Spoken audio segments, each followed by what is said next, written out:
Hey, welcome to the Hive with Us podcast. I'm your host, Daniel Martinez. Today we have a special guest, Mr. Alex Nelson. Man, I missed the name. I said it wrong. Oh, good. Alex Nelson, he is known as the Wedding Venue Guy on Twitter. If you don't operate on Twitter, Twitter is a very cool space to operate, and there's a lot of cool people on there that do a lot of cool things, and Wedding Venue Guy / Alex is one of those. So here, let me pull him in now.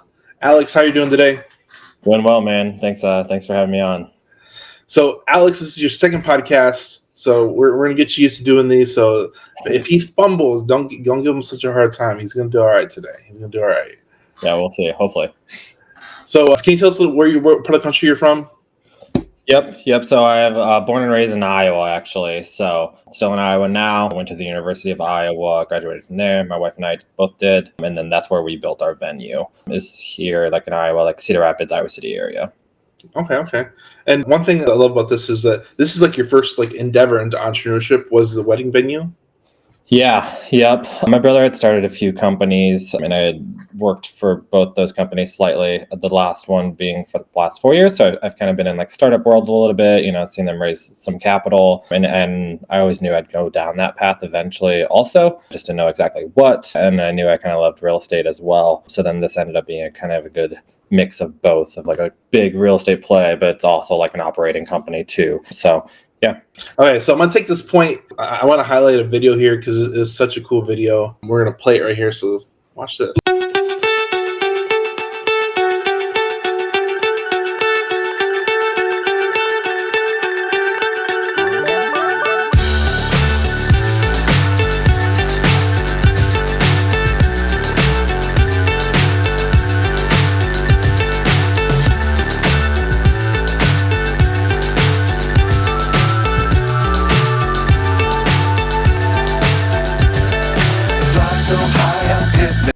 And we're back. Let me kick that off. Well, I love that video. When you shared that on Twitter, I was like, man, that's such a cool experience. And found you. How long have you been on Twitter, by the way?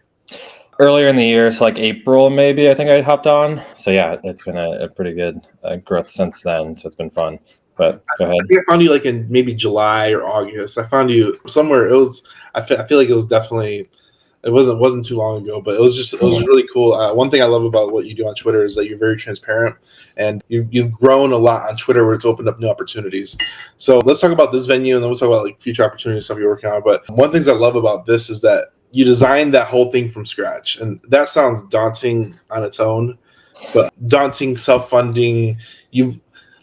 You did a lot of real estate things all in one project, and then now you operate that real estate business essentially. So let's talk about your design, where it came from, all that basic stuff, all that cool stuff, because I think it's such a great opportunity that you did. And like I said, I've never done anything like that, so it's just cool hearing about that. Yeah, no, thanks. And I appreciate you showing the video. Yeah, it was definitely a lot and daunting. We're young. I think we started thinking the idea when we're 25, so we're pretty gung-ho and ready to take on any challenges then. So, but looking back on it, yeah, it was definitely a big project to start with, and kind of crazy. Yeah, no hard real estate experience necessarily. We bought our first house, and we tried to do a little mini flip, mostly cosmetic stuff. Honestly, we didn't end up making very much money from it or anything, but it was a good learning experience, and we always knew we wanted to go down that path.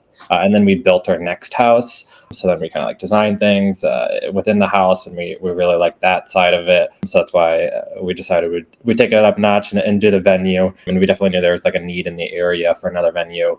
And the biggest thing was we didn't want to just be another venue. A lot of them in our area are just barns or pole barn buildings, kind of thing. So we knew we wanted to be high design and just do something completely different that we haven't seen before. So that was always kind of the idea and the vision. So then obviously we had to take it up a notch on the design front. And yeah, the whole thing, it kind of sounds cheesy, but honestly, we were talking about the design and the floor plan and the layout. We just didn't want to be another square box, basically, some venues are. So we were looking at every Instagram page for venues or Facebook or wherever across the nation, and trying to pull from different things that we liked from each venue.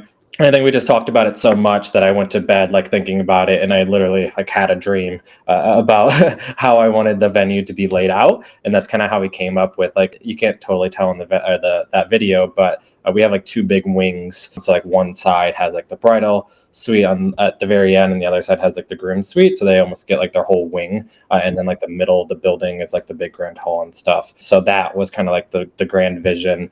So it looks cool from like the road and has like these wings, and then it's just, yeah, not necessarily shaped like any other building or venue. So yeah, we kind of took that and then ran with it from there. This show is sponsored by HiveMind CRM. It is more than just a CRM. It is a real estate and business mastermind that comes with an all-in-one CRM. You can have unlimited websites and users. You can call, text, RVM, and email all in one user interface. And you can set up custom automations for any type and multiple businesses. 65% of companies start using a CRM system within the first 5 years of business. Once implemented, the HiveMind will save you on marketing, give you more time, and make more money. One of our users had his first $100,000 month using our system in June. We want to see you automate and accelerate your business. Text us at 210-972-1842 for future meetings, and of course to get our $1 course on how to make more than 6 figures on one land deal. You can schedule your free demo today at HiveMindCRM.io.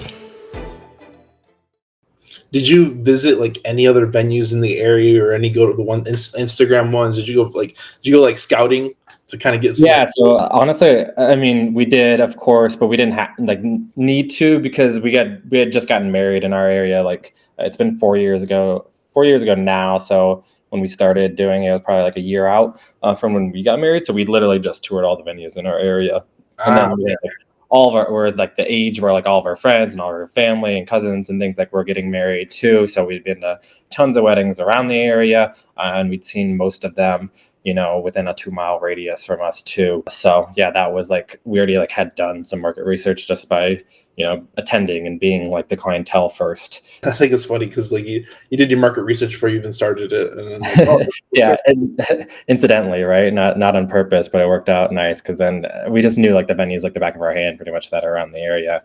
So the wedding business is a very, very big business, and people that can't afford to are always looking for the best opportunity and best place to have it. And there's such a big like windfall that comes from a wedding, just because there's the venue, there's catering, there's the DJ, there's service people that actually service the bartender. There's all these different like economic things that take part in that one transaction over a weekend. Yeah, it's crazy. A lot of money, big industry, big market. And that's what I think draws a lot of people to like the venue space, or that's why I've kind of got a good following on Twitter now, is just the big numbers, right? It's attractive. But with that being said, it's high stress too, right? So like the family's spending a ton of money. The brides, they're pinning it all on this one day, and like so much pressure like leading up to this one day that it is high stress like on our end too, like operating and for our team and our staff. So, there's positives and negatives there. But yeah, when you look at the industry as a whole, obviously lots of dollars going there. And I would say it's pretty solid though, the economy might go down and things like this, but like people are booking their weddings out a year, 2 years in advance and locking in these dates, putting down deposits, so they're likely going to see that through, and it's not going to fall apart. And, it always goes back to the factor of like, it's like a once in a lifetime opportunity kind of thing. It only happens once. So, parents or whoever's paying for it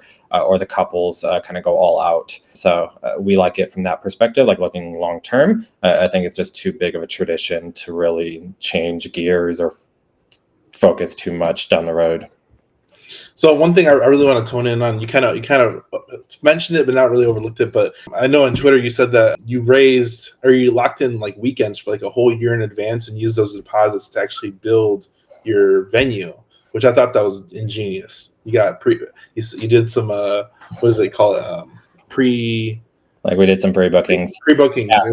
So and to clear that up too. So like it was never necessarily our intention. So we had like found the land, got that under contract. We had went and got like financing like approved and lined up, ready to go, and all these things like ready to roll and like had all of our plans, put out a bunch of money before we started taking like any bookings. So like we were very serious, like it was going to happen. Like our biggest fear was like the whole thing, kind of falling apart.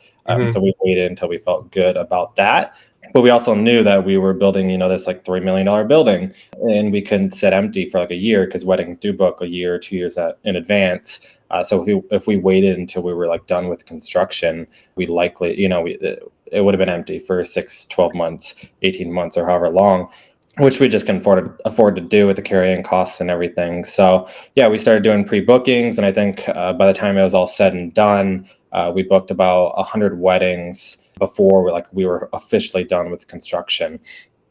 And then just with COVID and all the crazy things that happened, there was a point in time where our construction timeline got delayed. So we had to push things out a little bit. And then like during that time, like our costs went like way up, just like all the subs costs, everything went way up because everything was going crazy. But luckily, like we had already taken in so many deposits, and instead of like us personally having to come up with like a ton more cash on hand to kind of close, like we already had cash sitting in the bank from these deposits, so we were able to use some of those to kind of make up the difference. So yeah, one of the big things is like running out of cash when you're doing a project like that, because that's a huge problem. Yeah, it can happen fast.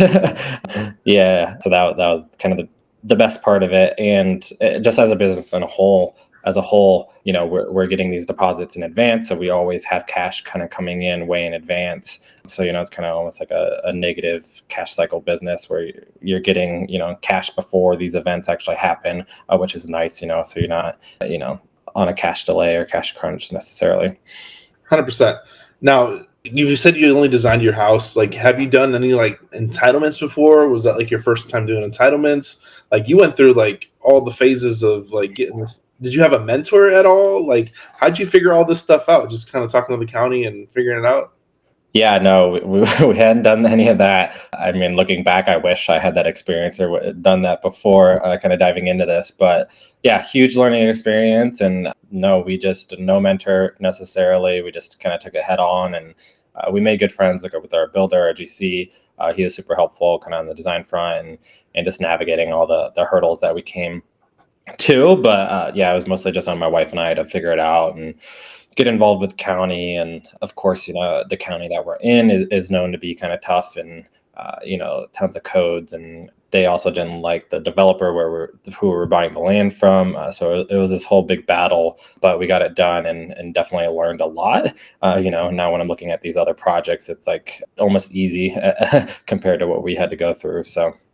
Well, now you got like you get the experience notch on your belt, Right. Now, and this is where like a lot of people that don't do ground up development or ground up entitlement and stuff like that, you got to deal with like engineering.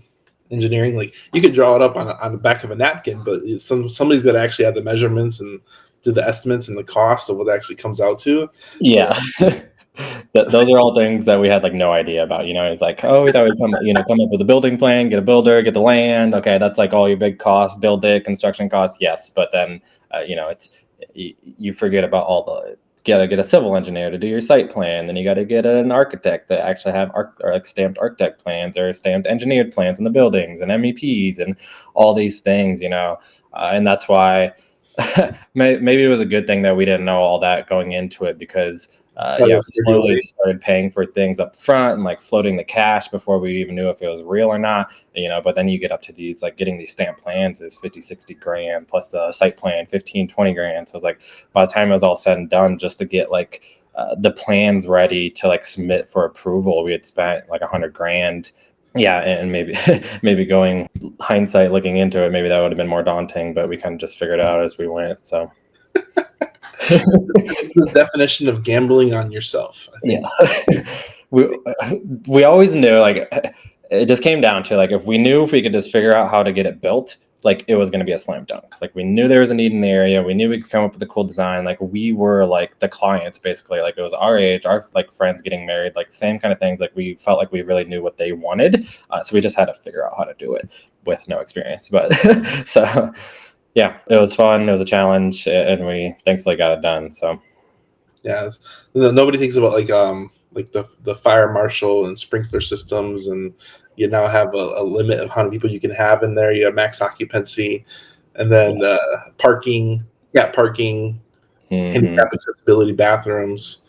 Like you got a lot of different things that come into that. So many different things. And that's like, I get like all the time too, like people reaching out to me now, like they like know someone that's like built like a pole barn or like a shop or something, like, oh, I could do this for like 500,000, 750,000. It's like, sure, maybe like the core like structure, but like our parking lot was like 80 spots. That's like 300 grand in concrete. Like it had to be concrete through the county, like, yeah, sprinkler system, 100 grand there. Then if you have to have like a pump room, like all this other stuff that, it really adds up that people have no idea about. Yeah. Well, this is why we're mentioning it here, because I really want to highlight, like, this was not an easy task. No. Yeah. It's not like we just threw up this building and now we got to charge, 6, 7, 8 grand a night.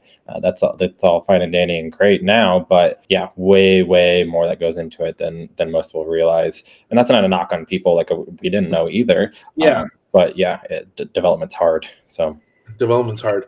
So like, what was like what was the venue worth after you built it, and what is it worth now after 2 years now? Yeah, it's a good question. Now you're actually producing revenue. What's that? Now that you're actually producing revenue, you actually have a verifiable what the venue is worth now. Yeah, I don't want to give like a hard answer, I guess. Yeah, when we built it, and then you get an appraisal, and it's like they're just like doing an appraisal. They try to do it off like comps in our area, but it's like, what are you going to comp? There's not many new build wedding venues in our area, so like that didn't make sense. Really, you kind of need to like. It's like a commercial building, right? It should be based off like NOI or some sort of cap rate. So we haven't had like an official appraisal done like that. I think we've been open officially a year now. Oh wow, a little over, yeah. It feels like we've been open forever at this point, because I think we started taking deposits like back in July of 2021. So then we officially like our building back October 2022. So yeah, no, so I feel like we've been in business for a long time. But yeah, as far as like what it's worth, I would say, I think the building itself was like 2.7-ish, and then we had like another 180 in like FF&E, so close to 3 mil. We should do close to like 350K like NOI. So whatever kind of cap rate you want to put on that, I don't know. So yeah, I would say we're doing pretty well. It's pretty solid, right? So I hope you get the appraisal soon, and hopefully you refinance and get some good debt. Yeah. It'll help your balance sheet a lot longer. And if you ever, and this is where now it comes in. Now, like you can refinance.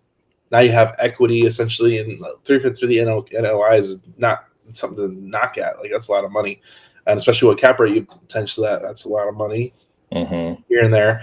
But now you can leverage that to go to the next one. So let's talk about future projects. And I think this is one of the cool things is that you went through all the hard stuff 2021. It took you like 2 years or a year and a half to kind of make this come to fruition.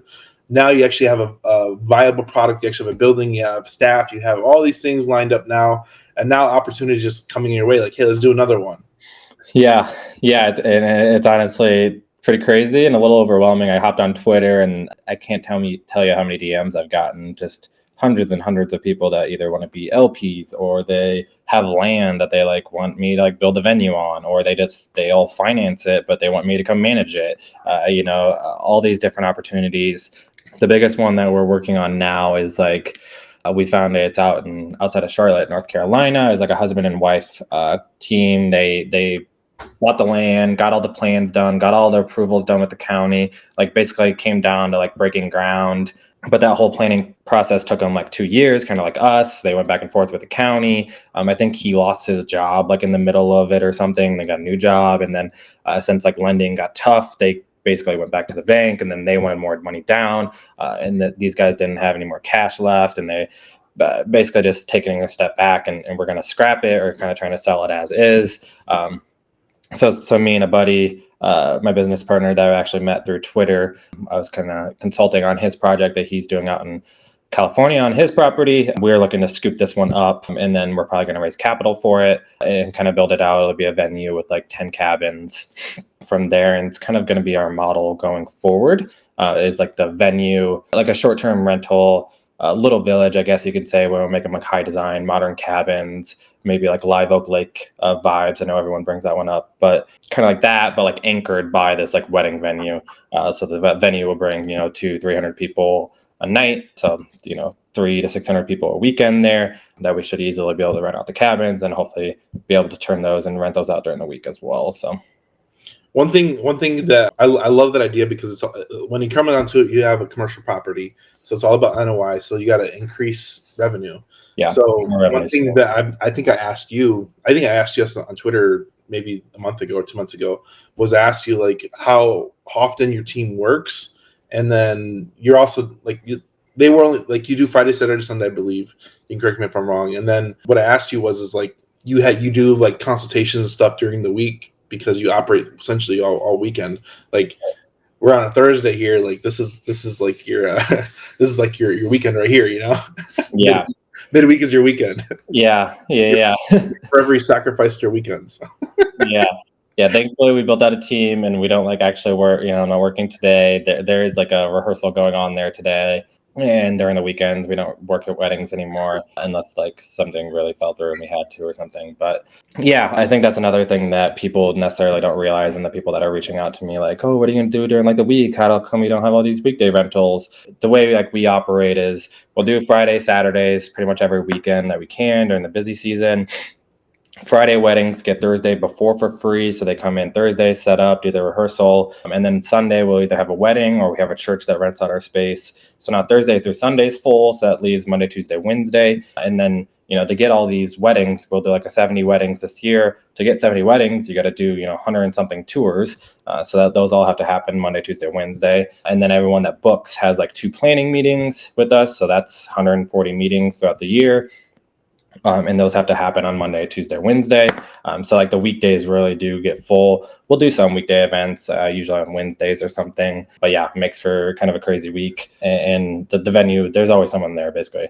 It's always full. It's a good problem. It's a very good problem. So one thing I like about the cabin idea is because family usually comes in for weddings. So they can actually go to the venue and they're actually there. They're physically there. I think that's a great idea. And then It's all about increasing the profitability. So if you can rent those out the 3-4 days that they're going to be in town for, I mean, you're in the money essentially for those cabins too. So I think it's a great idea. And then you actually, by locking in together, you actually lock in the financing for the building cost and all that stuff. So you get a lot of leverage on the front end too.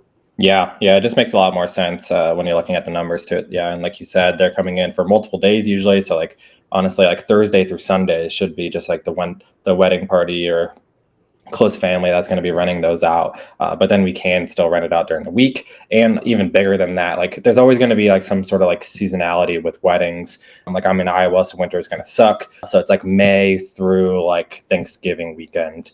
We'll book like every Friday, Saturday. But then when you're talking like December, January, February, those are like pretty hit or miss. March, April are a little better, but not great. So basically there's an off season there. But if we can do these cabins in areas that are a little bit nicer, weather-wise, like we can still have some sort of like revenue driver or something that's bringing things in during the off season. So yeah, it just really adds to the top end, to the top line and bottom line of the property as a whole. Have you started doing like corporate events or anything like that? Yeah. So we built in a pretty good area that pulls from like 2 different kind of medium-sized markets. So location-wise, we're pretty well off. So we're starting to get a lot of, like team meetings, luncheons, corporate events, holiday parties, those kind of things. Weddings book out super far in advance. So those were good to like book out like during construction and years in advance. But like those kind of events come up more, a couple months in advance, like 2-3 months versus like a year. They fill the gaps. They're really starting to fill the gaps now that we've been open for a while. Now that we've had them back or had them sometime in 2023, most of them are coming back in 2024. So hopefully it's kind of just like a little bit of a snowball effect of just adding to those.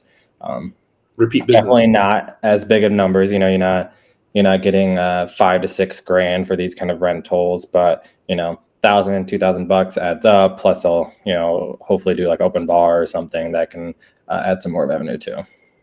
One thing, let's talk about the bar. The bar, I think the bar was. I didn't realize how much the bar brings in at these events. It's such insane.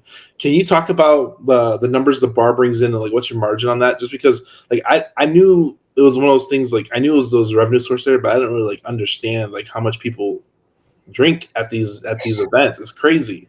Yeah. Weddings are one big party, right? Like, especially here in Iowa. I guess maybe we got some heavy drinkers, but yeah, it's a big aspect or a big like key part of the wedding. You know, a lot of couples, you know, they're buying a lot of alcohol. They don't want their guests to run out, kind of thing. So yeah, I think I would have to go and look at the numbers, but roughly like 4 to 5 grand on average in revenue per event. So, you know, and when we're charging, you know, 6 to 8 grand, it's coming close to like being close to like the rental income. Some months more, sometimes less. That's And then crazy. the margins on those are like 65 to 70%. And then the way we do it, we kind of like let them like pre-purchase X amount, so they can like pre-purchase like kegs or cases of wine, so like 12 bottles in a case, and then they could like pre-purchase like signature drinks ahead of time, and we do it that way, and then we know exactly what they want, so then we can order exactly what they want, so we have like little to like no waste there, and then we do keep like some alcohol on hand, or it's still like a full bar. It's like people can still walk up, buy what they want if the couple's not offering it for free, but it gives some flexibility there. Yeah. That's cool. Liquor license. Yeah, get this question a lot too. Thankfully, it wasn't super challenging in my area. It was, especially because we're going like new build too, is just like pretty much like follow the codes, you know, everything that they want to see in the building. And then we just applied. I think ours was like all of $900 for the year. So yeah, super cheap. You have to get like liquor license, liability insurance, which still wasn't that expensive. So well worth it. But I know like some other states, I think like California, for example, they only have like X amount of liquor license. So like people have to buy like existing licenses off of like other people. So if you like want to start like a new restaurant, you have to like buy an existing license that's like floating out there, and they can pretty much just charge insane amounts, like 20, 50, 100K or something. I've heard. So yeah, don't quote me on that. I don't know exactly, but I just know it's way different in some states. That's so crazy. It's just such a unique. Like I said, I love having like different like real estate niches on here because it's like everything's like so nuanced. Like Yeah. completely different things. Like you went through a lot of that growing pains on the building side, but I think now you got that little notch in your belt and you're going out and building other opportunities, and you're just creating like your own special niche. Are you trying to like build like a brand around wedding venues where you have like wedding venues in 5 different states? And Yeah, that wasn't necessarily always the vision, but I think that's where we're going to go towards is the value kind of is in the brand. So, you know, and the values in like developing these too. Like we had looked at buying some existing ones and looking at numbers, and like they just never fit our design style or like what we wanted necessarily, like what we wanted to hold long term.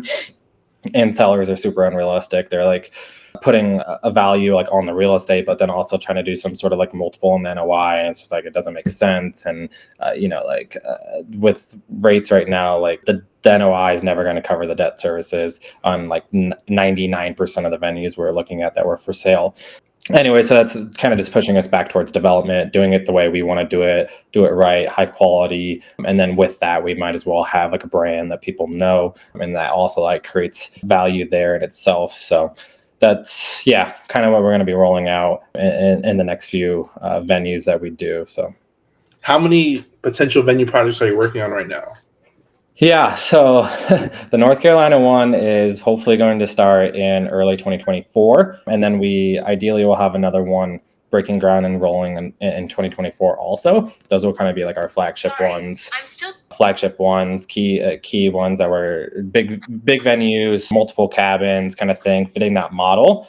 I'm also working on some consulting projects. I think I have like another 6 or 7 there going. So TBD how long and how I'll be partnered on those deals, kind of leaving it up in the air. So could be more. And then I think there's a few key other like partnerships that I'm in the works of talking with a couple people that could be rolling out venues pretty quickly as well. So hard to say exactly, but things are rolling. No, it's amazing. It's amazing. It's been, I don't know, it's been crazy seeing your journey because like I love the transparency side of it. I think a lot of people from Twitter do, and I think you kind of dug into that side. So it's really cool seeing just seeing the number side of it because like it's nothing I would never jump into. It's just curious. It's like, oh, this is cool. It's cool. Yeah, that's I think, my whole life, I think, and for most people that are interested in real estate or entrepreneurship or business as a whole, like you drive past these like big businesses or whatever, like these fortresses that I look at, I'm just like, I wonder what the numbers are on those things. Like, I just want to know so bad, just like out of curiosity. Like, I don't necessarily want to get in that business. I just want to know. So that was kind of like my thinking when I got on Twitter. I had seen a few people kind of like sharing things, but I wanted to be like completely open, full transparency. Like, I don't care. I have nothing to hide. And I think people appreciate it, especially, younger entrepreneurs that are want to get started. It's like to see like not just top line numbers, but see all expenses, like everything, highs and lows kind of thing is important. So yeah, that's what I'm really trying to do on there. Was there a time that was like you struggled personally? It might have been like in the development part or even with like dealing with customers? I don't know. Was there a time where you're like, man, this is difficult? all the time. yesterday, Yeah. It's definitely not all sunshine and rainbows. It's hard. It's really challenging. I think when we started building or started the process of building, we were like 25, no kids, and then as the project went along, we had our first child. He is 2 now. And then we just welcomed our second child that's 3 months old. And we've only been open like a year. So like in that time, we had 2 kids, but also like dealt with the building. We dealt with like delays on the building, which was not fun and pretty terrible. We actually had to push back some weddings that people booked with us, which was honestly like probably one of the lowest parts of my life. And my wife's as well, is just like constant stress and constant like stomach aches and feeling terrible. It was never our intention. So yeah, we hit a hard low then, but we were too far in to even to get out, even if we wanted to. So we kind of had to see it through. Glad we did. It all worked out. Yeah, but it's definitely was not easy on the build. And then, and what happens a lot, and a lot of people I'm talking to in these projects, it's like you're so focused on the build, the financing, just getting it off the ground, which you have to be, right? Like you should be, the design, that's all to it. But then eventually you do have to switch over to like operating. You have to like switch hats a little bit from being like developer to operator, which is like a whole new challenge. And we definitely got hit in the face pretty hard at the beginning and first few weddings, just dealing with families and couples and, the stress and the high maintenance people that weddings can bring in. So we've since put systems and processes in place to hopefully, get rid of some of those stress indicators, stress levels during events, but it's still never going to be perfect and a constant challenge. Oh, that's good, man. I'm like I said, I think those struggles that you went through, it helps you become a better operator. And to see it now, so yeah, it's good, man. I think everybody, a lot of entrepreneurs or early entrepreneurs, like, I don't want to struggle. Like it hurts. It's painful. Like it's part of the growing process. Yeah, definitely part of the growing process. We grew and had to learn quickly and on our feet. But yeah, that's all entrepreneurship is, right? It's just learning as you go, kind of, and pivoting and adapting and hopefully evolving, not making the same mistakes. We've definitely made our fair share and probably will continue to make mistakes. But as long as we can, push forward and learn from those, it should all be okay, hopefully. We've all made mistakes. It's okay. It happens. Yeah. What is a quote that is yours or somebody else's that you resonate with? Oh, that's a good question. I'm not a big quote guy, to be honest, so I don't know if I can quote one off the top of my head. But I think honestly, like what we just talked about is the biggest thing I've learned like in entrepreneurship and listening to all these podcasts and learning from Twitter and people is that like everyone does make mistakes. No one's perfect. And if you think you're going to be, you're wrong. And it's just not going to go probably as smoothly as you want. But, just you have to keep learning, keep pushing forward. And that's how you truly become a good operator and a good business person. Yeah. How big is your staff right now? How many team members do you have right now? We have my wife and I, and then 2 full-time ladies, and then another probably 10 or so that are like on rotation part-time. Those are like all like actually our employees. We outsource like some bartenders. So there's probably like another 10 on rotation there. And then we like outsource our cleaning and like lawn care, snow removal, maintenance and stuff. Okay. No, I think it's good to like bring in third-party contractors because it keeps your staff low, but it holds that you have to hold them accountable too to actually produce the results, and it's no longer on you to forcefully like, let me hire a certain lawn guy to cut the grass every Tuesday to make sure we look good. Right. Yeah, and that was always the thinking too, is like to keep the staff like as small as possible, like early on, just like stay lean, like figure out what we're doing first before we go hire all these roles and try to figure all that out. And that was our strategy. Like we were new to this, right? So we had to be the operators. Like we couldn't just go hire people to work these weddings. Like we had to work them ourselves before we could expect to like train and hire other people to work the wedding. So last fall we worked 14 weddings, like all in a row, back to back. We did like Friday, Saturdays, like 15 to 18-hour days, which is super challenging and tough, but like we learned so much. And then that allowed us to like go into winter and like actually have plans and processes and things to like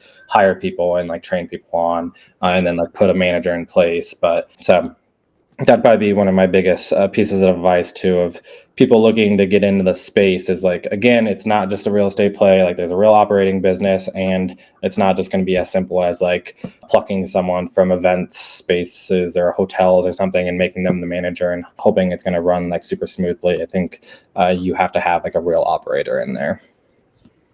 Yeah, this is not passive income. It's not, no. And is anything? I don't know. This is definitely not passive income. It's such cool to see you grow, and I wish you the best as far as your future. And I'll keep watching, man. I'll keep watching. I think it's really cool to everybody. If you're not watching the Wedding Venue Guy on Twitter, go check him out. It's pretty cool. Where can people find you online besides Twitter? Because I just mentioned it. I have midnightvenues.com. Is there anywhere else you want to direct people? And do you have a YouTube channel by chance? I don't have a YouTube. Midnight Venues is like my consulting website. TheMidnightGem.com is our main venue in Iowa, and then just Twitter. So not on LinkedIn, not on YouTube, none of those channels yet. We'll see. Go follow him on Twitter. This way. Go follow him on Twitter.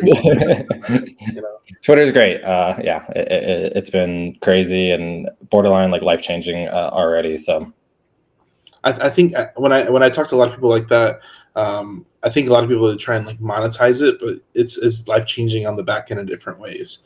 Like Twitter's like the unexpected. There's like unexpected benefits that you don't even understand on Twitter. So. Exactly. Yeah. I don't care about monetizing it like from like courses or easy money, things like that. It's more just like connecting with people and the relationships you build on there, which I feel like until you do it, like you don't believe it. So yeah, it's insane. It's very, very insane. All right. Well, thanks for coming on, Alex. I really appreciate you coming on and sharing some wedding venue knowledge, because I have not heard anybody talk about this. And I remember when I went through my wedding and I was just like going through all this and like, this is a really cool venue. This is a really cool business. But didn't know nothing about it. Still don't, the only thing I know about is from you. So that's the cool thing about following you online, is that I'm learning new things. And I think that's the enjoyment of it. Like I'll never do it, but it's just cool seeing it from your eyes, Yeah. Thanks, man. Yeah. Thankfully, like it is pretty niche, and there's not a ton of people in the space. So hoping to kind of hit on that quickly while we are the only people in the space for the most part. But yeah, thanks, man. I appreciate you having me on, and hopefully people can learn something from this. You get first movers advantage by taking it seriously. So you get to realize all the benefits first. Yeah, that's the goal. We'll see. For everybody here, go like, share, subscribe. You know what to do. Go share with a friend. We'll see you on the next episode. Thanks for tuning in, guys. Thanks, Alex. Thanks, man. Hey guys, so the Hive Mind is launching a new program where we're helping you work deals that are valued at $1 million and up. If your deal is worth $980,000, we don't want to take a look at it. You can submit those deals to us at submitbigland.com, and we'll help you comp the deals. If it's good, we'll help you close it, and we'll also help you fund it and sell it. Check us out, submitbigland.com, milliondollarmastermind.com, and wholesaling $1 million land deals on Facebook. Thanks, guys.